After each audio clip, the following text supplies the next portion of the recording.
أعوذ بالله من الشيطان الرجيم بسم الله الرحمن الرحيم ولنبلونكم بشيء من الخوف والجوع ونقص من الأموال والأنفس والثمرات وبشر الصابرين وقال الله تعالى أيضا سبحان الذي أسرى بعبده ليلا من المسجد الحرام إلى المسجد الأقصى الذي باركنا حوله لنريه من آياتنا إنه هو السميع البصير صدق الله العلي العظيم.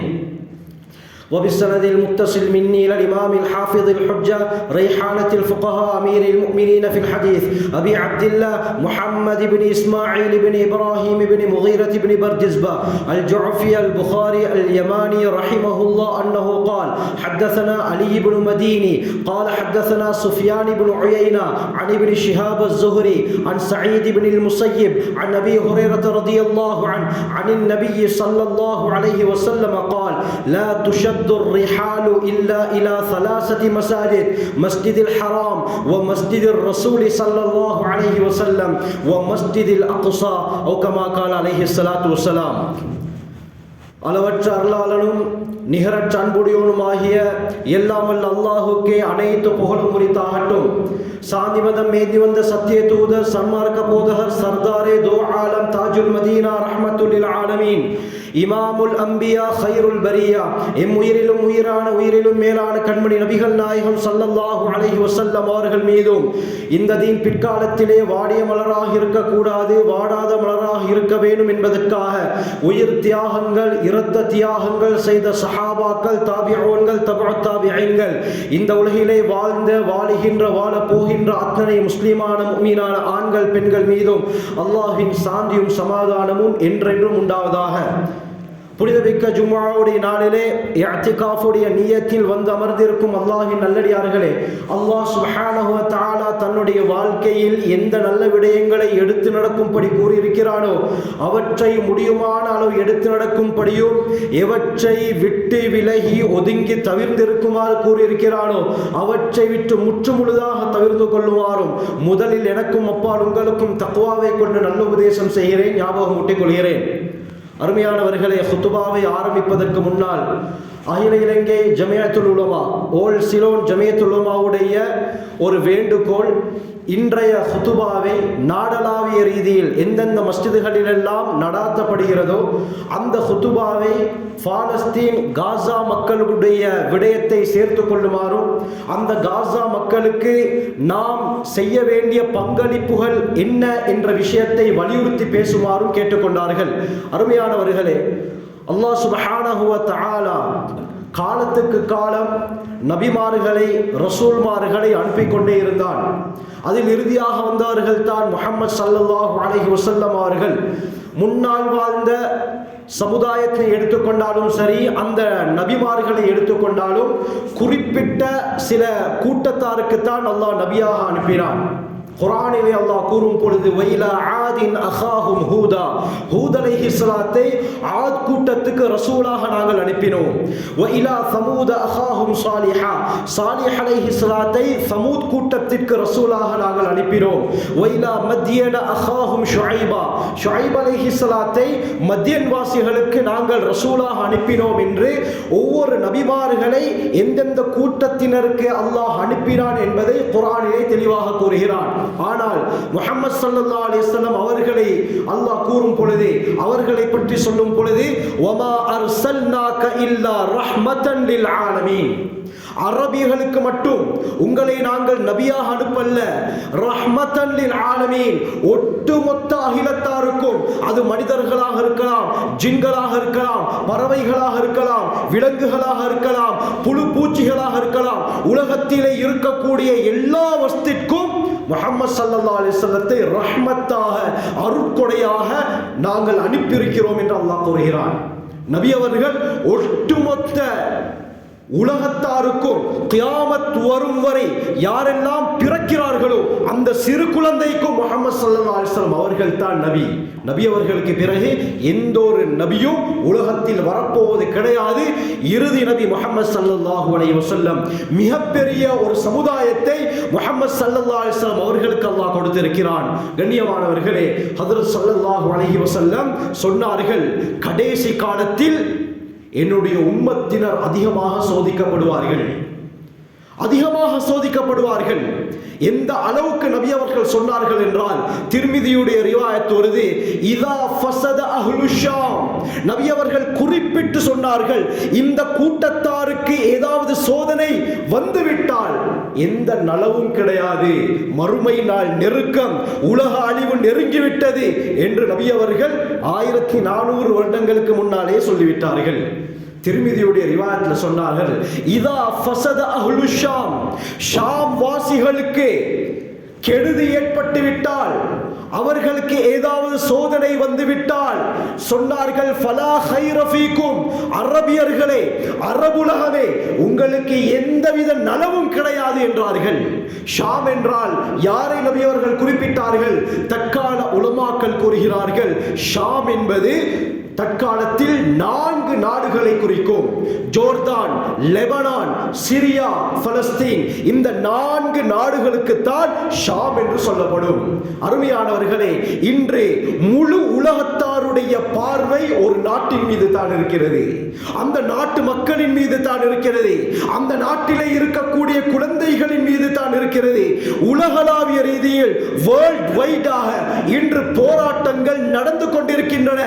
ஆஸ்திரேலியாவுல 3 நாட்களுக்கு முன்னால சிட்னி பிரிட்ஜில் மிகப்பெரிய போராட்டம், 3 லட்சம் பேர் கலந்து கொண்டார்கள். முஸ்லிம்கள் கிடையாது, மாற்று மத சகோதரர்கள். மனிதாபிமான அடிப்படையில் முழு உலகத்திலும் போராட்டங்கள். ஸ்பெயினை எடுத்துக்கொண்டால் அது ஒரு கிறிஸ்தவ நாடு, மிகப்பெரிய போராட்டம் ஸ்பெயின்ல. போர்ச்சுகல் ஒரு கிறிஸ்தவ நாடு, மிகப்பெரிய போராட்டம். ஜப்பான் ஒரு அந்நிய சமூகம் இருக்கக்கூடிய நாடு, மிகப்பெரிய போராட்டம் நடக்குது. ஜெர்மன், பிரான்ஸ், உலகத்திலே செல்வம் குளிக்கக்கூடிய நாடுகள் அந்த யூரோப்புடைய கண்ட்ரீஸ், ஐரோப்பிய நாடுகள். இந்த நாடுகளில் எல்லாம் போராட்டங்கள் இன்று அதிகமாக நடந்து கொண்டிருக்கின்றன. ஜெர்மன், பிரான்ஸ், இத்தாலி, அமெரிக்கா, வெள்ளை மாளிகைக்கு முன்னால் கூட போராட்டங்கள்.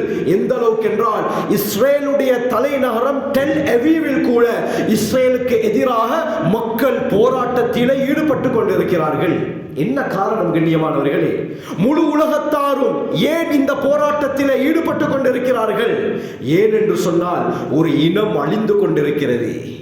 குழந்தைகள் பட்னியினால் மரணித்துக் கொண்டிருக்கிறார்கள். பலஸ்தீனிலே இருக்கக்கூடிய அந்த மக்கள், குறிப்பாக காசா ஸ்ட்ரிப் என்று சொல்வார்கள், மேற்கு கரை, இந்த காசாவிலே 22 லட்சம் மக்கள் வாழ்கிறார்கள்.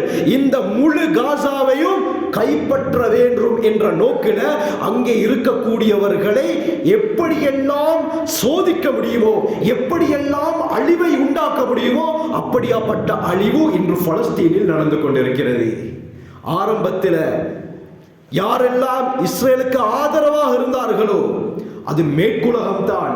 அந்த மேற்குலகமே இன்று எதிராக மாறி குரல் கொடுக்கிறார்கள். கண்ணியமானவர்களே, ஐநா சபை உட்பட வரக்கூடிய செப்டம்பர் மாதம் நாங்கள் பலஸ்தீனை தனி நாடாக அங்கீகரிக்க போகிறோம் என்று UK, Spain, German, Italy, Australia, Portugal போன்ற நாடுகள் எல்லாம் தயாராகிவிட்டது. என்ன காரணம் என்றால், அந்த அளவுக்கு இனப்படுகொலை அங்கே நடந்து கொண்டிருக்கிறது. இதுவரைக்கும் 60,000 பேர் கொல்லப்பட்டிருக்கிறார்கள். அதிலே அதிகம் பெண்களும் குழந்தைகளும் தான். கண்ணியமானவர்களே, 20,000 குழந்தைகள் எங்கே சென்றார்கள் என்று கூட தெரியாமல் இருக்கிறது. இடிபாடுகளுக்குள்ளால் சிக்கி 20,000 குழந்தைகள் காணாமல் போயிருப்பதாக மிஸ்ஸிங் ரிப்போர்ட்ல அவர்களுடைய பேர் எழுதப்பட்டிருக்கிறது. இந்த அளவுக்கு அநியாயம் நடக்குது. கண்ணியமானவர்களே, நபி அவர்கள் இதைத்தான் சொன்னார்கள், ஷாம், இந்த பலஸ்தீனுக்கு கெடுதி ஏற்பட்டு விட்டால் அரபுகளே, அரபுலகமே, உங்களுக்கு எந்த நலவும் கிடையாது. இன்று மேற்குலகம் எப்படியெல்லாம் போராட்டத்தில் ஈடுபடுகிறார்களோ, இந்த போராட்டம் மிடில் ஈஸ்டிலே இருக்கக்கூடிய அரபு நாடுகளில் நடக்கிறதா என்பதை சற்று யோசித்து பார்க்க வேண்டும். நம்முடைய இஸ்லாமிய அடிப்படையில் சகோதரர்கள் அரபிகள் இன்று கண்ணியமானவர்களே, இவர்களுக்கு குரல் கொடுக்காமல் இன்று காசாவிலே ஏதோ மனிதாபிமான அடிப்படையில் உதவிகள் செய்கிறார்கள் தான், இல்லை என்று சொல்ல முடியாது. இதே உதவிகளை அந்நியர்களும் செய்கிறார்கள்.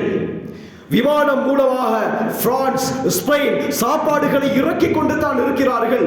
1000க்கும் மேற்பட்ட உணவு ட்ரக்குகள் காசாவுடைய போர்டர்ல அப்படியே இருக்கிறது. இந்த காசாவுக்கு கால்நடையாக சிலர் இந்த போராட்டத்தை, இந்த தடுப்பை இல்லாமலாக்க வேண்டும் என்று சொல்லி டியூனிஷியாவில் இருந்து 1000 பேர் புறப்பட்டார்கள். தடுத்து நிறுத்தியது யார் தெரியுமா? ஈஜிப்திய முஸ்லிம்கள். கண்ணியமானவர்களே, போக விட மாட்டோம். ஈஜிப்டிலே தடுத்து நிறுத்தப்பட்டார்கள். ஈஜிப்ட் என்பது ஒரு முஸ்லிம் நாடு, இஸ்லாமியர்கள் இருக்கக்கூடிய நாடு, அரபியர்கள் இருக்கக்கூடிய நாடு. இந்த அளவுக்கு உலகத்திலே அநியாயம் தலை தூக்கி கொண்டிருக்கிறது. உதவி செய்வதற்கு யாரும் இல்லை. மிடில் ஈஸ்டை எடுத்துக்கொண்டால் அருமையானவர்களே, எந்த அளவுக்கு என்று சொன்னால் இவ்வளவு அநியாயம் நடக்குது. நடந்தும் இவர்கள் பிசினஸ் அடிப்படையில் அக்ரிமெண்ட் யாரோடு வைத்திருக்கிறார்கள் என்றால் அமெரிக்காவோடு தான். சமீபத்தில் டொனால்ட் ட்ரம்ப் 4 நாள் விஜயத்தை மேற்கொண்டார். கட்டார், யுனைடெட் அரப் எமிரேட்ஸ், இதே போல சவுதி அரேபியா, 3 நாடுகளுக்கு வந்தார். 3 நாடுகள்ல கிட்டத்தட்ட 3 டிரில்லியன் அமெரிக்கன் டாலர் அளவுக்கு வியாபாரம், பிசினஸ் பேசப்பட்டிருக்கிறது. அதிலிருந்து ஒரு பகுதியை காசா மக்களுக்கு கொடுத்திருந்தால் அவர்கள் பல நாட்கள் பட்னி இல்லாமல் இருந்திருப்பார்களே. ஸல்லல்லாஹு அலைஹி வஸல்லம் ஹதீஸ்ல சொன்னார்கள், கடைசி காலத்தில், நீண்ட ரிவாயத் சஹீஹ் முஸ்லிம்ல வருது, ஒரு வார்த்தையை பாவித்தார்கள். கடைசி காலத்திலே ஒரு காளை மாட்டுடைய தலை கிடைப்பது 100 தங்க நாணயங்கள் கிடைப்பதை விட பெருமதியானதாக இருக்கும் என்றார்கள். இன்று காசாவிலே ஒரு மாவு மூட்டை கிடைப்பது பெரும் புதையல் கிடைப்பது போல. கண்ணியமானவர்களே, நபி அவர்களுடைய ஹதீஸ் எந்த அளவுக்கு ஒத்து போகிறது என்று பாருங்கள். இன்று அவர்கள் ஒரு மாவு மூட்டை எடுப்பதற்காக எந்த அளவுக்கு கஷ்டப்படுகிறார்கள். எப்படியாப்பட்ட பூமி கண்ணியமானவர்களே, அது சாதாரணமான பூமியா? ஸல்லல்லாஹு அலைஹி வஸல்லம் சொன்னார்கள். மைமூனா பின்த் ஸஅத் ரலியல்லாஹு அன்ஹா ரிவாயத் செய்றாங்க. அல்லாமா அல்பானி ரஹ்மத்துல்லாஹி அலைஹி ஃபதாயிலு ஷாம் என்ற கிதாபிலே இந்த ரிவாயத்தை கொண்டு வராங்க. அஃப்தினா ஃபீ பைத்துல் மக்திஸ், கேட்டார்கள், யா ரசூலல்லாஹ், மஸ்ஜிதுல் அக்ஸாவுடைய விடயத்திலே எங்களுக்கு தீர்ப்பளியுங்கள், அது எப்படியாப்பட்ட பூமி? நபி அவர்கள் சொன்னார்கள், அர்துல் மஹ்ஷர் வல் மன்ஷர், கியாமத்துடைய நாளில் மஹ்ஷருடைய மைதானம் என்றார்கள். பலஸ்தீனுடைய பூமியை தான் அல்லாஹ் மறுமை நாளில் மஹ்ஷருடைய மைதானமாக ஆக்குவான். மக்கள் எல்லாம் ஒன்று திரட்டப்பட்டு ஒன்று சேரக்கூடிய இடம் இந்த பலஸ்தீனுடைய பூமி என்றார்கள். இங்கு தற்பொழுது அநியாயம் நடந்து கொண்டிருக்கிறது. 70,000 நபிமார்கள் வாழ்ந்த இடம் இந்த பலஸ்தீனுடைய பூமி. காசாவிலே குழந்தைகள் கொல்லப்படுகிறார்களே, இவர்கள் சாதாரணமானவர்களா? நபிமார்களுடைய வாரிசுகள் கண்ணியமானவர்களே.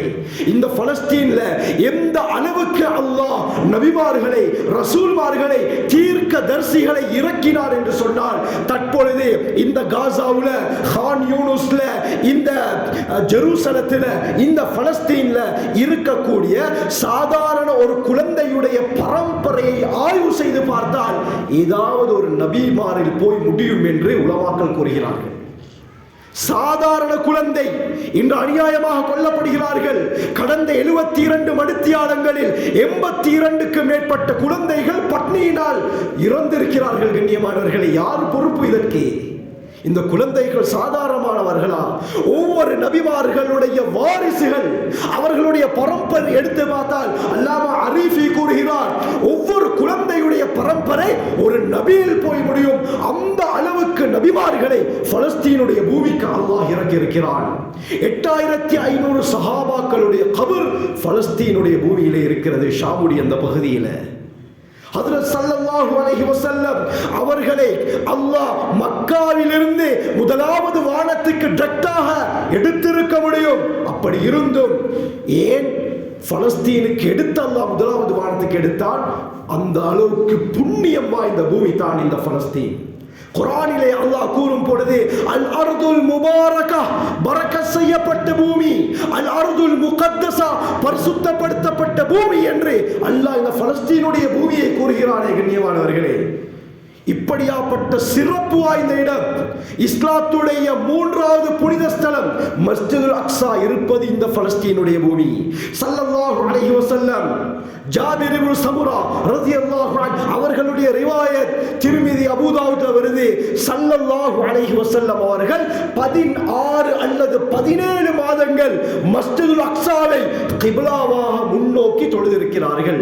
ஆரம்ப முஸ்லிம்களுடைய கிப்லா. அதற்கு பிறகுதான் மஸ்ஜிதுல் ஹராம் கிப்லாவாக மாற்றப்பட்டது. இவ்வளவு சிறப்பு இருக்கக்கூடிய பூமி. அல்லாமா இப்னு அஸாகிர் தாரீஹ் திமஷ்க்ல குறிப்பிடுறாங்க, அப்துல்லா பின் ஹவாலா ரலியல்லாஹு அன்ஹு அவர்களிடத்திலே ஸல்லல்லாஹு அலைஹி வஸல்லம் கடைசி காலத்தில் நிகழக்கூடிய குழப்பங்களை பற்றி சொன்னார்கள்.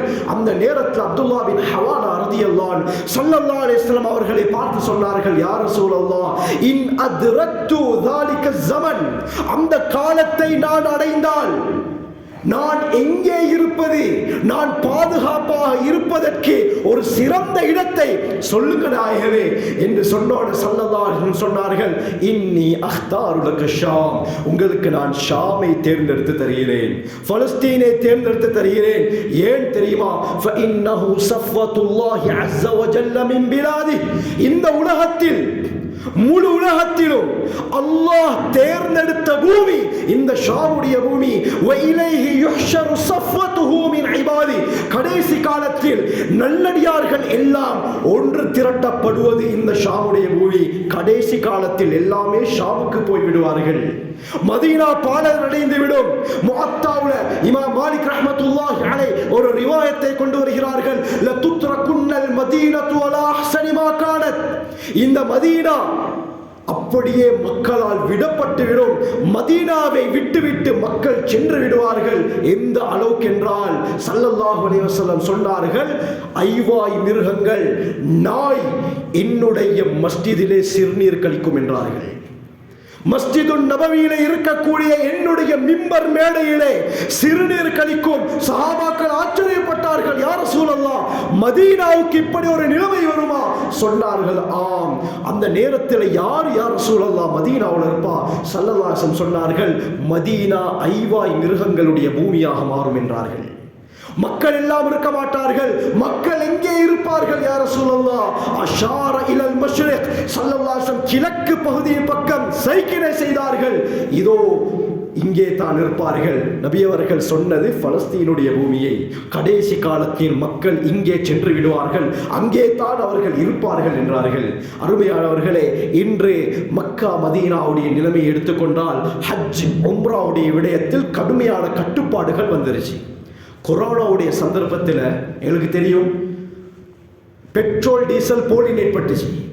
பெட்ரோல் எடுக்கிறேன்னா QR கோட் வேணும், இருந்தால்தான் ஒவ்வொரு வாகனத்துக்கு ஏற்ற மாதிரி அந்த பெட்ரோலை டீசலை அவர்கள் தருவார்கள். QR கோட்ல எத்தனை லிட்டர் என்று இருக்குமோ அந்த அளவு தான் கொடுக்கும். QR கோடை ஸ்கேன் பண்ணினால் அந்த பெட்ரோல் டீசல் எங்களுக்கு கிடைக்கும். இப்படி ஒரு காலத்தில் நாங்கள் இருந்தோம். அதுல 1 லிட்டர் சரி இல்லாட்டி ரிஜெக்ட் பண்ணப்படுவார்கள். நீங்க 4 லிட்டர் 5 லிட்டர் எடுத்துட்டீங்க, அடுத்த கிழமை வாங்க என்று திருப்பி அனுப்பப்பட்டவர்களும் இருக்கிறார்கள். இந்த நிலைமை இப்ப மதீனாவுல வந்திருக்குது. போனவர்கள் இருக்கிறார்கள், கேட்டு பாருங்கள் கண்ணியமானவர்களே. இப்ப ரவுதாக்கு போறதாக இருந்தால், ரவுதா என்பது புகாரியுடைய ரிவாயத், ஸல்லல்லாஹு அலைஹி வஸல்லம் சொன்னார்கள், மா பைன பைத்தி வ மிம்பரி ரவுதத்தும் மின் ரியாதில் ஜன்னah, என்னுடைய வீட்டிற்கும் என்னுடைய மிம்பருக்கும் இடைப்பட்ட பகுதி சுவர்க்கத்துடைய பூஞ்சோலை என்றார்கள் ஸல்லல்லாஹு அலைஹி வஸல்லம். இந்த ரவுதாவில் ஒரு காலம் இருந்தது, எப்ப வேண்டாலும் போய்ட்டு தொழுவலாம். என்று சொன்னால் சுவர்க்கத்துடைய பூஞ்சோலையில் தொழுதற்கு சமம். யாரெல்லாம் அந்த இடத்திலே தொழுகிறார்களோ அவர்களுக்கு கியாமத்துடைய நாளில் இந்த பூமி அல்லாஹ் விடத்திலே பரிந்து பேசும். இப்படியாப்பட்ட இடம் தான் இந்த ரவுதா. ஒரு காலத்தில் பல தடவை ரவுதாக்கு போவோம், ரவுதால போயிட்டு தொழுவோம், எப்ப வேண்டாலும் போகலாம். நெருக்கடியாக இருந்தாலும் எப்படியோ பூந்தாவது நாங்கள் போயிட்டு ரவுதால தொழுதுருவோம். ஆனால் இப்போ ஒரு கட்டுப்பாடு வந்திருக்குது. என்னன்னு சொன்னால் ரவுதாக்கு ஒரு தடவை தான் போவேன். அதுவும் போறேன்னா QR கோட், அந்த QR கோடை காட்டி அவர்கள் ஸ்கேன் பண்ணுவார்கள். அதற்கு பிறகு தான் போக முடியும். அதே QR கோடை வைத்து 2வது தடவை போக முடியாது, ரிஜெக்ட் பண்ணப்படுகிறார்கள். ஜன்னத்துல் பகி 10,000க்கு மேற்பட்ட சஹாபாக்கள், உஸ்மானே கனி ரலியல்லாஹு அன்ஹு போன்ற முக்கியமான சஹாபாக்கள் அடக்கம் செய்யப்பட்ட இடம் ஜன்னத்துல் பகி. மதீனா மஸ்ஜிது நபவிக்கு பின்னால் இருக்கக்கூடிய மக்பரா, கபிரிஸ்தான். ஒரு காலத்தில் எப்ப வேண்டாலும் போகலாம், திறந்திருப்பார்கள். அங்கே போயிட்டு சஹாபாக்களுடைய கபரை பார்த்து ஜியாரத் செய்யலாம். ஆனால் இப்ப மஸ்ஜிதுல் நபவிக்கு போனாலும் ஜன்னத்துல் பகீக்கு போறதுக்கு நாட் அலவுட். அவர்கள் உள்ளே போக விடுகிறார்கள் இல்லை. அதற்கும் கட்டுப்பாடுகள் வந்துருச்சு. இந்த அளவுக்கு ஹஜ் உம்ராவுடைய விஷயத்தில் முந்தி ஏதாவது விருப்பமான ஹோட்டலை தேர்ந்தெடுக்கலாம். ஆனால் அதற்கும் இப்ப கட்டுப்பாடு. நாங்கள் உம்ரா செய்வதாக இருந்தால் சரி, நாங்கள் ஃபர்லான உம்ராவை செய்யும் பொழுது இஹ்ராம் அணிந்து உள்ளே செல்வோம். அதற்கு பிறகு சும்மா தவாஃப் செய்வதாக இருந்தால் நாங்கள் அணிந்திருக்கக்கூடிய ஆடையுடன் போய் தவாஃப் செய்ய முடியும். ஆனால் இப்ப அதற்கும் நொட்டலோன். உள்ளுக்கு வாரேனா இஹ்ராமோட மட்டும்தான் வரையணும். சும்மா ஜுப்பாவை, டி-ஷர்ட், ஷர்ட், கல்சான் அணிந்து போறதுக்கு தடை செய்யப்பட்டிருக்கிறது. வரக்கூடிய காலம் இன்னும் பயங்கரம். கண்ணியமானவர்களே, தெளிவாக நீண்ட ரிவாயத் மவாரிதுல் லம்ஆன் என்ற கிதாபில் வருது. ஸல்லல்லாஹு அலைஹி வஸல்லம் சொன்னார்கள், ஹுதைஃபா இப்னுல் யமான் ரலியல்லாஹு அன்ஹு அறிவிக்கிறாங்க, நபி அவர்கள் சொன்னார்கள், இந்த கஅபத்துல்லா இருக்கும் ஆனால் ஹஜ் செய்யப்பட மாட்டாது என்றாங்க. கஅபா இருக்கும், ஹஜ் செய்யப்பட மாட்டாது. இப்ப ஸ்ரீலங்காவாக இருந்தாலும் ஒரு தடவை தான் ஹஜ்ஜுக்கு போவதற்கு அனுமதி, இரண்டாவது தடவை போவதற்கு அனுமதி இல்லை. இப்படியாப்பட்ட கட்டுப்பாடுகள் இந்த மக்கா மதீனாவில் வந்துருச்சு. நபி அவங்க சொன்னாங்க, மக்கள் மதீனாவை விட்டு ஷாமை நோக்கி சென்று விடுவார்கள். ஏன்? அல்லாஹ் ஷாமுடைய பூமியை செழிப்பான பூமியாக ஆக்குவான். அந்த காலம் மிக நெருக்கம் வர இருக்கிறது. கண்ணியமானவர்களே, ஆக இந்த ஹதீஸ் நபி அவங்க சொன்னாங்க, மதீனா பாழடைந்து விடும், யாரும் அங்கே இருக்க மாட்டார்கள். அது மட்டுமல்ல, இந்த ஹதீஸுக்கு கீழான உலமாக்கள் எழுதுகிறார்கள், ஏன் மதீனா பாழடைந்து விடும் என்று சொன்னால், ஒரு கருத்து, உண்மையிலேயே மதீனாவை விட்டு மக்கள் எல்லாம் ஷாமுக்கு சென்று விடுவார்கள். இரண்டாவது கருத்து, இஸ்லாமிய விழுமியங்கள், இஸ்லாமிய சட்டத்திட்டங்கள் மதீனா மக்காவுல நடைமுறையில் இருக்காது. இஸ்லாம் அடிப்படையில் வாழ்க்கையை அவர்கள் வாழ மாட்டார்கள். அந்நிய கலாச்சாரத்தின் பக்கம் அரபுலகம் மீளும் என்றார்கள். இன்னும் நடக்குதா இல்லையா கண்ணியமானவர்களே? மக்கா மதீனாவை எடுத்துக்கொண்டால் 2026 அடுத்த வருஷம் ஒரு அனௌன்ஸ்மெண்ட் விடப்பட்டிருக்கிறது. முஹம்மத் பின் சல்மான் என்ன சொல்லியிருக்கிறார் என்றால், அடுத்த வருடத்திலிருந்து உலகத்தில் யார் விரும்பினாலும் சவுதியில இடங்களை சொந்தத்திற்கு வாங்க முடியும். மக்கா மதீனா உட்பட எந்த இடத்தில் நீங்கள் காணிகளை வாங்குவதாக இருந்தாலும் உங்களுக்கு அனுமதி. ஆனால் மக்கா மதீனாவாக இருந்தால் சில கட்டுப்பாடுகள் இருக்குது. கண்ணியமானவர்களே, ஹஜ்ஜத்துல் வதாவுடைய சந்தர்ப்பத்தில் ஸல்லல்லாஹு அலைஹி வஸல்லம் சொன்னார்கள், இதற்கு பிறகு முஷ்ரிகூன்கள், இணை வைப்பவர்கள் இந்த மக்காவுக்கு வரக்கூடாது. அதற்காகத்தான் ஹரம் என்ற போர்டர் மக்காவிலும் மதீனாவிலும் அமைக்கப்பட்டிருக்கிறது. அந்த போர்டருக்குள்ளால் அந்நியர்கள் வருவது முற்றாக தடை செய்யப்பட்டிருக்கிறது. ஃபலா யக்ரபுல் மஸ்ஜிதல் ஹராம பஅத ஆமிஹிம் ஹாதா. சூரா தௌபாவிலே இதை பற்றி அல்லாஹ் தெளிவாக கூறுகிறான். அல்லாஹ் சொன்ன சட்டத்தை தற்பொழுது சவுதி அரசாங்கம் மாற்ற முயல்கிறது. அடுத்த வருடத்திலிருந்து 2026 யார் வேண்டுமானாலும் சவுதியில இடங்களை சொந்தத்திற்கு வாங்க முடியும், ரியல் எஸ்டேட் பண்ண முடியும் என்ற ஒரு சட்டத்தையும் அமல்படுத்துகிறார்கள். அதற்கு முக்கியமான காரணம் என்னன்னு எங்களுக்கு தெரியும். 2030 வெர்ஷன் என்ற பெயர்ல மிகப்பெரிய ஒரு திட்டத்தை சவுதி அரேபியா வைத்திருக்கிறது. நியோம் என்ற பெயர்ல ஒரு மிகப்பெரிய உல்லாச சிட்டியை சவுதியுடைய போர்டர்ல தபூக்குடைய பகுதியில கட்டி கொண்டிருக்கிறார்கள். அது மட்டுமல்ல, வரக்கூடிய FIFA வேர்ல்ட் கப்பும் சவுதி அரேபியாவில் தான் நடக்க இருக்கிறது. அதற்காக வேண்டி பில்லியன் கணக்கான அமெரிக்கன் டாலர் செலவழித்து அங்கே ஸ்டேடியம் கட்டப்பட்டுக் கொண்டிருக்கிறது. அது மட்டுமல்ல, அங்கே வரக்கூடிய ஃபுட்பால் பிளேயர்ஸ்க்காக வேண்டி பார், இதே போல பல கெசினோக்கள் போன்றவைகளும் கட்டப்பட இருக்கிறது. கண்ணியமானவர்களே, எந்த அளவுக்கு ஒரு மோசமான நிலைமைக்கு சவுதி அரேபியா தள்ளப்படுகிறது என்று பாருங்கள். இதற்கு பணம் வேண்டும். அதற்காக வேண்டி இப்படியாப்பட்ட ஒரு அனௌன்ஸ்மெண்ட் சவுதி அரேபியாவிலே விடப்பட்டிருக்கிறது. யார் வேண்டுமானாலும் காணிகளை வாங்கி சொந்தத்துக்கு வைத்துக் கொள்ளலாம். அல்லாஹ் தான் பாதுகாக்க வேண்டும். கண்ணியமானவர்களே, இந்த அளவுக்கு மோசமான ஒரு நிலை. ஆனால் இங்கே பலஸ்தீனை எடுத்துக்கொண்டால் மக்கள் எந்த அளவுக்கு கவலைப்படுகிறார்கள், எந்த அளவுக்கு கஷ்டப்படுகிறார்கள், எந்த அளவுக்கு என்றால் வீடியோக்கள் நீங்கள் பார்த்திருப்பீர்கள். ஒரு மனிதர் பசி கொடுமையினால் கிட்டத்தட்ட 90 நாட்கள் சாப்பாடு இல்லாமல் யாருக்கு இருக்க முடியும்? தண்ணீர் இல்லாமல் ஒரு நாள் கூட இருக்க இயலாது, சாப்பாடு இல்லாமல் 3 நாட்களுக்கு மேல இருக்க இயலாது. ஆனால் 3 மாதங்கள் சராசரியாக சொல்லக்கூடிய அறிவியல் சொல்ற விஷயம் என்னன்னா, தண்ணி இல்லாம ஒரு மனிதனுக்கு 24 மணித்தியாலத்தை தாக்கு பிடிச்சிக்கலாம், அதுக்கு மேல அவனுக்கு இயலாது. அதே சாப்பாடு வந்தால் 72 மணித்தியாலங்கள் சாப்பாடு இல்லாமல் அவன் கஷ்டப்பட்டு தன்னை பாதுகாத்துக் கொள்ளலாம். ஆனால் 72 மணித்தியாலங்கள் கடந்து விட்டால் அவனுக்கு அதுவும் கஷ்டம். ஆனால் 3 நாள் அல்ல, 3 மாதங்கள், 100 நாளை தாண்டி விட்டது. கண்ணியமானவர்களே, ஒரு சொட்டு சாப்பாடு இல்லாமல் இந்த அளவுக்கு கஷ்டப்படுகிறார்கள். அல் ஜசீராவுடைய ரிப்போர்ட்டர் வீடியோ எடுக்கிறார். ஒரு குழந்தையுடைய கையில ஒரு ரொட்டி துண்டு இருக்கிறது, உள்ளே என்ன இருக்கிறது என்று கேட்கிறார். அந்த குழந்தை மௌனமாக இருக்கிறது. கண்ணியமானவர்களே, நம்முடைய குழந்தைகள் ஞாபகம் வருது. நம்முடைய குழந்தைகளுக்கு ஏதாவது பசின்னு அழுதா என்ன சரி செஞ்சு ஏதாவது சாப்பாடு வாங்கி கொடுத்துருவோம், கடன் எடுத்தாவது அந்த குழந்தைக்கு நாங்கள் சாப்பாடு வாங்கி கொடுத்துருவோம். காரணம் என்ன? அந்த குழந்தையுடைய அழுகையை பெத்த பெற்றோர்களுக்கு தாங்க முடியாது. என்ன சரி செஞ்சு நாங்கள் வாங்கி கொடுத்துருவோம். ஆனால் அருமையானவர்களே, என்ன நடக்குதுன்னு சொன்னால், அந்த குழந்தைகிட்ட கேட்கிறாரு, ரொட்டி உள்ளுக்கு என்ன இருக்குது? அந்த குழந்தை சிரித்த வண்ணம் அமைதியாக இருக்குது. அவர் வீடியோ எடுக்கிறாரு. ரொட்டியை திறந்து பார்த்தால் புல்லு. கண்ணியமானவர்களே, ரோட்ல விளையக்கூடிய இந்த புல்லு கறி இல்லாம, சாப்பாடு இல்லாம அந்த ரொட்டிக்குள்ளால் வைத்து சாப்பிடுகிறார். ஒரு குழந்தை மண்ணை வாயிலே போட்டுக்கொண்டு அரபியர்களை பார்த்து அந்த சிறுவன் கேட்கிறான், ஐனல் அரப், அரபிகளே நீங்கள் எங்கே இருக்கிறீர்கள்? நீங்கள் சந்தோஷமாக வாழ்கிறீர்கள், எங்களுடைய நிலைமை உங்களுக்கு தெரியலையா? இஸ்லாமிய அடிப்படையில் நாங்கள் உங்களுடைய சகோதரர்கள் தானே, அப்படி இருந்தும் ஏன் நீங்கள் பார்த்து கொண்டு இருக்கிறீர்கள்? அல்லாஹ் அக்பர். அரபியர்களுடைய நிலைமை மோசமாக இருக்கிறது. எந்த அளவுக்கு சொன்னால், பஹ்ரைன்ல இருந்து ஒருத்தர் கோல் பண்ணி என்று சொல்றாரு, ஹஸ்ரத் இப்ப அரபியர்களுடைய நிலைமை எந்த அளவுக்கு மாறி இருக்குதுன்னு சொன்னால், தெஜ்ஜாலை பத்தி தெரியுமான்னு கேட்டா, தெஜ்ஜால்னா யாருன்னு கேட்கிறான். அரபியர்களுடைய நிலைமை ஏண்டா, எல்லா குழந்தைகளையும் இன்டர்நேஷனல் ஸ்கூல்ல சேர்த்தாச்சு. அங்கே அந்நியர்களுடைய கலாச்சாரம் வந்துருச்சு. அந்த சிறுவர்கள்ட்ட, அந்த வாலிபர்கிட்ட தெஜ்ஜால் யாருன்னு தெரியுமான்னு கேட்டால், யாருன்னு திரும்பி கேட்கிறான். எந்த அளவுக்கு அவர்களுடைய தொழுகை இருக்குதுன்னா, முன்னால ஃபுட்பால் மேட்ச் போகுது, அவர் சொல்றார், ஹஸ்ரத் முன்னால ஃபுட்பால் மேட்ச் போகுது, பெரிய ஸ்கிரீன்ல பார்த்து கொண்டு இருக்கிறார்கள். அதான் சொல்லப்பட்டதும் வுடு செஞ்சார்களோ இல்லையோ தெரியா, எழுந்து அப்படியே தப்பீரை கட்டி டிவியை பார்த்துட்டு தொழுகிறாங்க.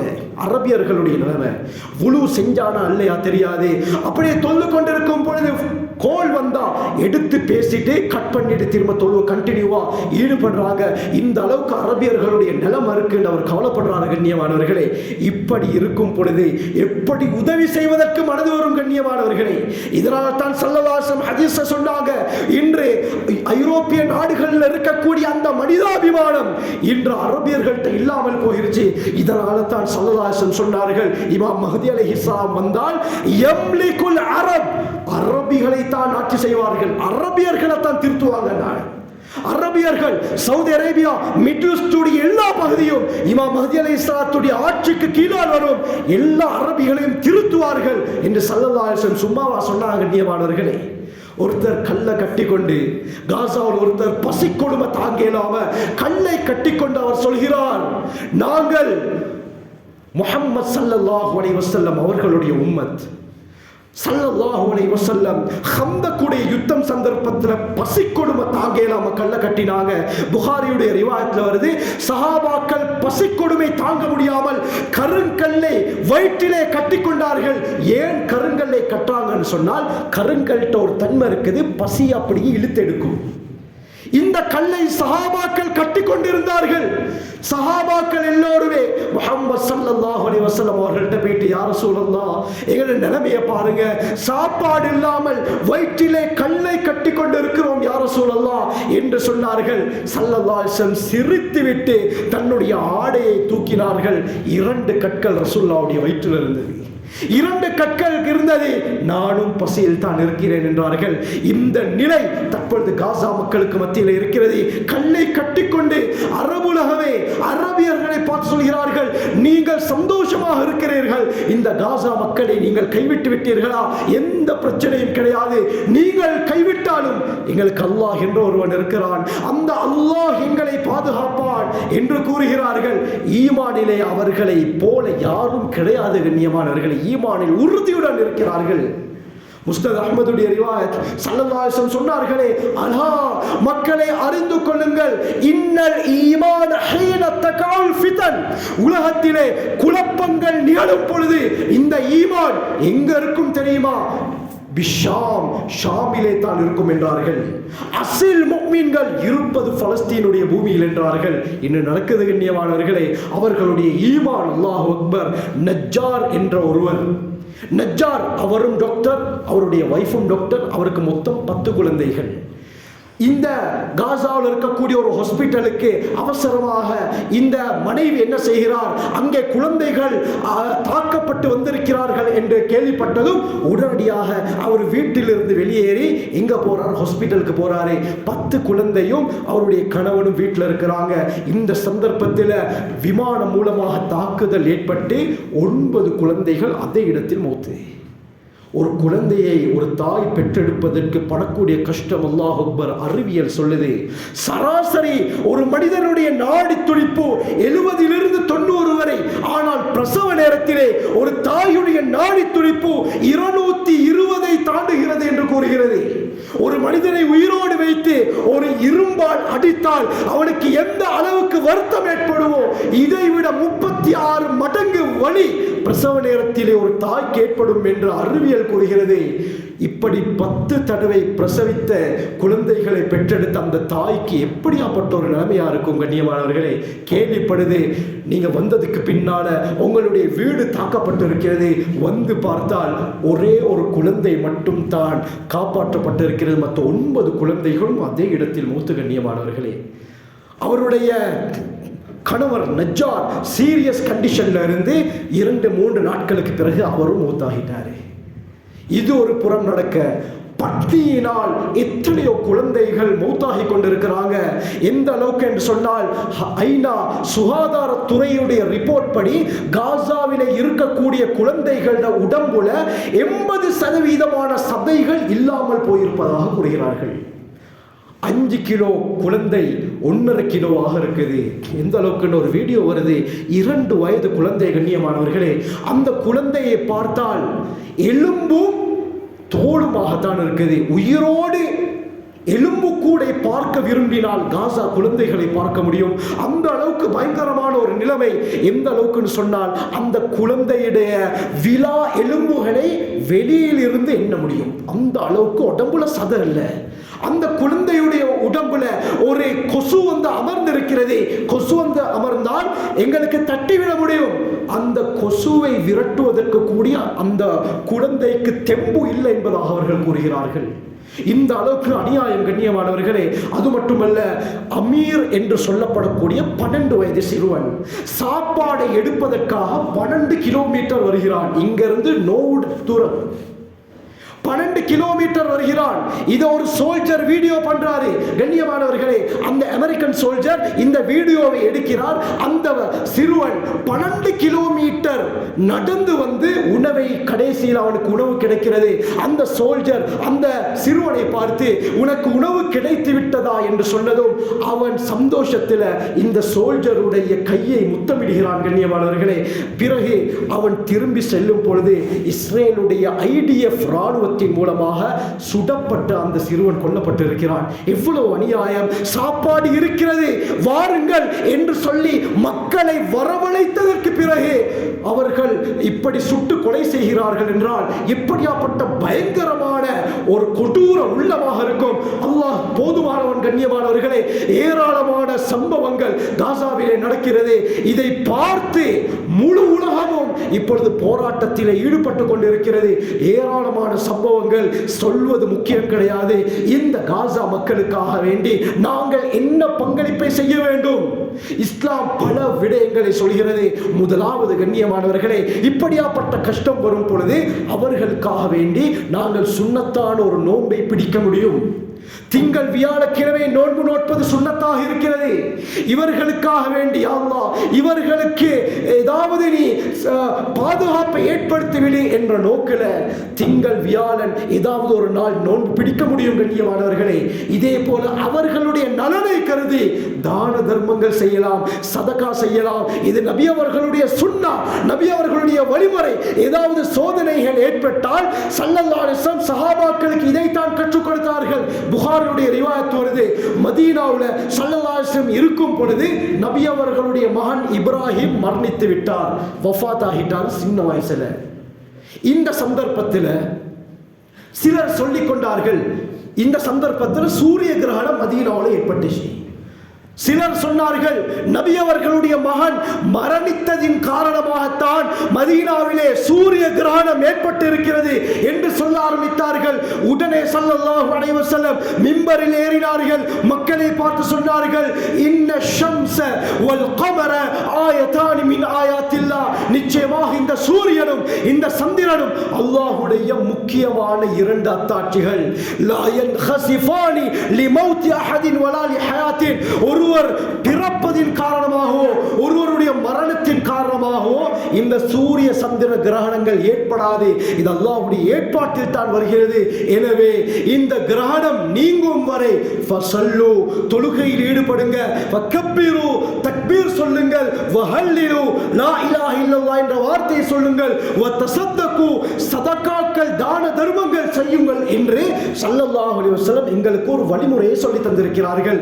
காசாவிலே இருக்கக்கூடிய அந்த மக்களுக்காக வேண்டி நாம் செய்யக்கூடிய ஒரு மனிதாபிமான உதவித்தான் அவர்களுக்காக வேண்டி ஒரு நோன்பு பிடிக்க முடியும். கண்ணியமானவர்களே, ஏதாவது ஒரு 10 ரூபாய் சதக்கா செய்தாலும் அல்லாஹ்விடத்தில் பெருமதி தான். அவர்களுடைய பாதுகாப்புக்காக வேண்டி எவ்வளவு சதக்கா செய்ய முடியும்.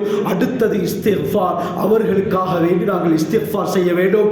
இஸ்திக்ஃபார் செய்வதனால் அல்லாஹ் நிலைமைகளை சீராக்குகிறான். இதே போல கண்ணியமானவர்களே, முக்கியமான இன்னொரு அமல் இருக்குது, குனூத்து நாசிலா என்று சொல்வோம். குனூத்து நாசிலா, சோதனைகள் ஏற்படும் பொழுது ஓதப்படக்கூடிய குனூத். இது சுபஹுடைய நேரத்தில் ஓதப்படக்கூடிய குனூத் கிடையாது, அது வேறு இது வேறு. கண்ணியமானவர்களே, நன்றாக விளங்கிக் கொள்ள வேண்டும். அபூ தாவூதுடைய ரிவாயத், அப்துல்லாஹ் பின் அப்பாஸ் ரலியல்லாஹு அன்ஹு அறிவிக்கிறாங்க, ஸல்லல்லாஹு அலைஹி வஸல்லம் கனத ரசூலுல்லாஹி ஸல்லல்லாஹு அலைஹி வஸல்லம் ஷஹ்ரன், நபி அவர்கள் ஒரு மாதம் தொடர்ந்து லுஹர், அஸர், மக்ரிப், இஷா, சுபஹ் 5 தொழுகைக்கு பின்னால ருக்கூவிலிருந்து எழுந்ததற்கு பிறகு நபி அவர்கள் குனூத் ஓதியிருக்கிறார்கள். இந்த குனூத் என்பது சுபஹ்ல ஓதக்கூடிய குனூத் கிடையாது. இது சோதனைகள், உயிர்கொல்லி நோய்கள் ஏற்படக்கூடிய சந்தர்ப்பத்தில் அது நீங்கும் வரை ஓதப்படக்கூடிய ஒரு குனூத். இதற்கு எல்லா மதுஹப்களிலும் அனுமதி இருக்கிறது. கண்ணியமானவர்களே, இமாம் ஷாஃபி ரஹ்மத்துல்லாஹி அலைஹி சொல்கிறார்கள், சிர்ரியத்தன் கானத் அவு ஜஹ்ரியத்தன், இரகசியமாக பரகசியமாக ஓதப்படக்கூடிய எல்லா தொழுகைகளிலும் இந்த குனூத்து நாசிலா ஓத முடியும். இமாம் நவவி மஜ்மூஅல இதை பற்றி தெளிவாக கூறுகிறார்கள். ஹனஃபி மதுஹபில் இந்த குனூத்துடைய சட்டம் என்னவென்றால், ஜஹ்ரியத்தான, அதாவது சத்தமாக ஓதப்படக்கூடிய மக்ரிப், இஷா, சுபஹ் தொழுகைகளில் இந்த குனூத்தை ஓத முடியும், அனுமதி இருக்கிறது ஹனஃபி மதுஹபில். லுஹர், அஸருக்கு மட்டும் ஏலாது. மாற்றமாக ஏனைய 3 தொழுகைக்கு பின்னால ருக்கூவிலிருந்து எழுந்து இஅ்திதாலிலே அந்த துஆவை ஓதியதற்கு பிறகு கையை உயர்த்தி துஆ கேட்க முடியும். நபி அவர்கள் பனு சுலைம் என்ற கோத்திரத்தாருடைய ரிஅல், தக்வான், உஸையா என்ற 3 பிரிவினர்களுக்கு எதிராக ஒரு மாதம் தொடர்ந்து ஓதியிருக்கிறார்கள். சஹீஹ் முஸ்லிமிலும் இந்த ரிவாயத் தெளிவாக சொல்லப்பட்டிருக்கிறது. காரணம் என்னன்னா, ஹிஜ்ரி 5 பிஅ்ரே மஊனா என்ற இடத்தில் 70 குர்ஆனை மனனம் செய்த ஹாஃபில்கள் நம்பிக்கை துரோகம் அடிப்படையில் கொல்லப்பட்டார்கள். சிலர் பனு சுலைம் கோத்திரத்தை சேர்ந்த சிலர் நபி அவர்கள்ட்ட வந்து, யா ரசூலல்லாஹ், எங்களுடைய கோத்திரத்தாரில் அதிகமானவர்கள் இஸ்லாத்தை ஏற்றிருக்கிறார்கள். அபூ தாவூத் இந்த ரிவாயத் வருது. அதனால் அவர்கள் அவர்களுக்கு இஸ்லாத்தை குர்ஆனை கற்றுக் கொடுப்பதற்கு யாராவது எங்களுடன் அனுப்புங்கள் என்று சொன்னோன ஆசிம் இப்னு சாபித் ரலியல்லாஹு அன்ஹு அவர்களுடைய தலைமையில் 70 குர்ஆனை மனனம் செய்த ஹாஃபில்களை அந்த கூட்டத்தாருக்கு இஸ்லாத்தை பற்றி சொல்வதற்காக நபி அவங்க அனுப்பி வைக்கிறாங்க. பிக்ரே மஊனா என்ற இடம் வந்ததும் இந்த பனு சுலைம் கோத்திரத்தார் 70 ஹாஃபில்களையும் கொலை செய்தார்கள். இதை எதிர்த்து ஒரு மாதம் இந்த கோத்திரத்தாருக்கு எதிராக ஸல்லல்லாஹு அலைஹி வஸல்லம் குனூத்து நாஸிலா ஓதியிருக்கிறார்கள். யாராவது ஒரு கூட்டத்தாருக்கு சோதனை இறங்கிவிட்டால் அந்த சோதனை தீரும் வரை, முழுமையாக நீங்கும் வரை இந்த குனூத்து நாஸிலா ஓதுவதற்கு இஸ்லாத்திலே தெளிவாக அனுமதி இருக்கிறது. கண்ணியமானவர்களே, இந்த குனூத்து நாஸிலாவுக்கு காஃபிர்கள் பயம், யூதர்கள் பயம். என்று சொன்னால் உடனடியாக அல்லாஹ் இதனுடைய பலத்தை காட்டிவிடுவான், ரியாக்ஷனை காட்டிடுவான். முழு உலகத்திலும் ஸ்ரீலங்காவிலும் பல இடங்களில் இந்த குனூத்து நாஸிலா ஓதப்படுகிறது. இந்த குனூத்து நாஸிலா ஓத ஓத அல்லாஹ் சுப்ஹானஹு வ தஆலா அந்த சியோனிச எதிரிகளுடைய உள்ளத்திலே அல்லாஹ் ஒரு விதமான பயத்தை ஏற்படுத்துவான். காசாவிலே அல்லாஹ் நிம்மதியான ஒரு வாழ்க்கை ஏற்படுத்துவான். கண்ணியமானவர்களே, இந்த காசாவில் இருக்கக்கூடிய மக்கள் இன்று அநியாயமாக கொல்லப்பட்டுக் கொண்டிருக்கிறார்கள். 1,20,000க்கு மேற்பட்டவர்கள் படுகாயமடைந்திருக்கிறார்கள். அதிலே குழந்தைகள் தான் அதிகம். 2,000க்கு மேற்பட்ட மஸ்ஜிதுகள் முழுமையாக தரைமட்டமாக்கப்பட்டிருக்கிறது இந்த காசாவுடைய பகுதியில், பலஸ்தீனுடைய பூமி. கண்ணியமானவர்களை, நாம் முடியுமான அளவு இவர்களுக்காக வேண்டி நாங்கள் துஆ செய்ய வேண்டும், இஸ்திக்ஃபார் செய்ய வேண்டும், தான தர்மங்கள் செய்ய வேண்டும், நோன்பு பிடிக்க வேண்டும், குனூத்து நாஸிலா ஓத வேண்டும். நிச்சயமாக அல்லாஹ் ஒரு மாற்றத்தை இவர்களுக்கு ஏற்படுத்துவார். அந்நிய சமூகத்தவர்கள் இன்று போராட்டத்தில் ஈடுபட்டிருக்கிறார்கள். எங்களுடைய பங்களிப்பு என்ன கண்ணியமானவர்களே? இஸ்லாம் சொன்ன பிரகாரம் எங்களுடைய பங்களிப்புகளை நாங்கள் அமைத்துக் கொண்டால் நிச்சயமாக அவர்களுக்கு அல்லாஹ் சுபிட்சமான வாழ்க்கை ஏற்படுத்துவார். இமாம் மஹ்தி அலைஹிஸ்ஸலாம் வெளியாகக்கூடிய காலம் மிக மிக நெருங்கிவிட்டது. அந்த காலத்தை நாங்கள் நெருங்கிவிட்டோம். 2-3 நாட்களுக்கு முன்னால ரஷ்யாவில் பயங்கரமான 3 நிலநடுக்கங்கள் ஏற்பட்டிருக்கிறது. முஸ்னத் அஹ்மதுடைய ரிவாயத், இமாம் மஹ்தி அலைஹிஸ்ஸலாம் எந்த சந்தர்ப்பத்தில் வெளியாகுவார்கள் தெரியுமா? அபூ சயீத் அல் குத்ரி ரலியல்லாஹு அன்ஹு சொல்றாங்க, நபி அவர்கள் சொன்னார்கள், உபஷிருக்கும் பில் மஹ்தி, இமாம் மஹ்தியை கொண்டு உங்களுக்கு நான் நன்மாராயம் சொல்கிறேன். யுபஅஸு அலா இக்திலாஃபி மினன் நாஸ், மக்கள் கருத்து வேற்றுமையில் இருக்கும் போது, வஸலாஸில், அதிகமாக பூமி அதிர்ச்சிகள் ஏற்படும் பொழுதுதான் அவர்கள் வெளியாக்கப்படுவார்கள் என்று நபி அவர்கள் சொன்னார்கள். வேர்ல்ட் இன்டர்நேஷனல் எர்த்குயிக் இன்ஃபர்மேஷன் சென்டருடைய ரிப்போர்ட் அடிப்படையில் இந்த ஆகஸ்ட், இன்று 8ஆம் தேதி, இந்த ஒரு கிழமையில முழு உலகத்திலும் 299 தடவை நிலநடுக்கங்கள் ஏற்பட்டிருக்கிறது 7 நாள்ல. நான் ஏப்ரலுடைய சந்தர்ப்பத்தில் கூறினேன், 3000க்கு மேற்பட்ட நிலநடுக்கங்கள் அந்த 3 மாதத்தில் ஏற்பட்டிருக்கிறது. இன்று வரை இந்த வருடத்தில் 7 மாதங்கள் முடிந்திருக்கிறது. இந்த 7 மாதத்தில் 9474 தடவைகள் முழு உலகத்திலும் நிலநடுக்கங்கள் ஏற்பட்டிருக்கிறது. இதுக்கு என்ன காரணம்? இந்த அளவுக்கு அதிகமாக பூமி எதிர்ச்சிகள் ஏற்படுது என்று சொன்னால் இமாம் மஹ்தி அலைஹிஸ்ஸலாத்துடைய வருகை மிக மிக நெருக்கம். அல்லாஹ் நினைத்தால் வரக்கூடிய மாதமும் வெளியாக்குவான், அடுத்த மாதமும் வெளியாக்குவான். ஆனால் நாங்கள் செய்ய வேண்டிய ஒரே விடயம் அல்லாஹ்வின் பக்கம் நெருங்குவது தான். என்று சொன்னால் மஹ்தி அலைஹிஸ்ஸலாம் வந்துட்டால் அடுத்து தஜ்ஜாலுடைய வருகை, அவன் வந்துவிட்டால் 10 அடையாளங்களும் அவசரமாக நடந்துவிடும். அதற்கு முன்னால நாம் அல்லாஹ்வின் பக்கம் நெருங்க வேண்டும். எங்களுடைய முடிவு எப்படி ஆகும் என்பதை அல்லாஹ் தான் அறிந்தவன். அல்லாஹ் நம்முடைய முடிவை சிறந்ததாக ஆக்குவானாக. ஆகவே நாம் நம் வாழ்க்கையை சிறந்த முறையிலே அமைத்துக் கொள்ள வல்ல அல்லாஹ் நம் அனைவருக்கும் கிருபை செய்வானாக. யா அல்லாஹ், நான் செஞ்ச எல்லா பாவங்களையும் மன்னிச்சிரு யா அல்லாஹ், என் எல்லா தேவைகளையும் நிறைவேற்றிரு யா அல்லாஹ். யா அல்லாஹ், சிறந்த வாழ்க்கை ஏற்படுத்திரு யா அல்லாஹ், உனக்கு விருப்பமான வாழ்க்கை ஏற்படுத்திரு யா அல்லாஹ். முழு உலகத்திலும் அநியாயங்கள் நடக்குது யா அல்லாஹ், அந்த காசா மக்களுக்கு யா அல்லாஹ் சுபிட்சமான வாழ்க்கையை கொடுத்திரு யா அல்லாஹ். சாப்பாடு இல்லாமல் எத்தனை பேர் பட்டினியினால் கொல்லப்படுகிறார்கள் யா அல்லாஹ். சாப்பாடு இல்லாமல் மர இலைகளை, மணலை சாப்பிடுகிறார்கள் யா அல்லாஹ்.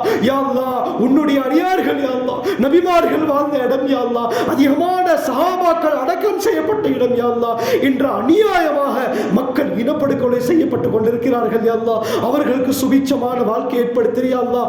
எம்மால் முடியுமான பங்களிப்பை அவர்களுக்காக செய்வதற்குரிய அந்த மனோ பக்குவத்தை ஏற்படுத்தியா அல்லாஹ். மன உறுதியை தந்திரியா அல்லாஹ். யா அல்லாஹ் சந்தோஷமாக வாழ வச்சிரியா அல்லாஹ். அல்லாஹ் என்று சொன்ன ஒரே காரணத்தால் இன்று அநியாயமாக கொல்லப்படுகிறார்கள் யா அல்லாஹ். அல்லாஹ் என்று சொன்ன ஒரே காரணம் இன்று குழந்தைகள் யா அல்லாஹ் அநியாயமாக கொல்லப்படுகிறார்கள் யா அல்லாஹ். வயது வித்தியாசம் இல்லாமல் இன்று இனப்படுகொலை செய்யப்படுகிறது யா அல்லாஹ். அவர்களுக்கு பாதுகாப்பை அருள்கிறியா அல்லாஹ். அவர்களுக்கு சந்தோஷமான வாழ்க்கையை கொடுத்திரியா அல்லாஹ். யா அல்லாஹ் இந்த யுத்த நிறுத்தத்தை ஏற்படுத்திரியா அல்லாஹ். அல்லாஹ் எதிரிகளுடைய சூழ்ச்சிகளை தவிடுபொடியாக்கிறியா அல்லாஹ். முழு காசாவையும் கைப்பற்றும் வரை நான் ஓய மாட்டேன் என்று அந்த யூதர்கள் கூறிக்கொண்டிருக்கிறார்கள் யா அல்லாஹ். யா அல்லாஹ் அவர்களை பாதுகாத்திரியா அல்லாஹ். சந்தோஷமான வாழ்க்கையை கொடுத்திரியா அல்லாஹ். நபி அவர்கள் கேட்ட எல்லா கயிர்களையும் நாங்களும் கேட்கிறோம் யா அல்லாஹ். எல்லா ஷர்களை விட்டும் எங்களையும் போற உம்மத்தையும் பாதுகாத்திரியா அல்லாஹ். வாஹிரு தஅவானா அல்ஹம்துலில்லாஹி ரப்பில் ஆலமீன்.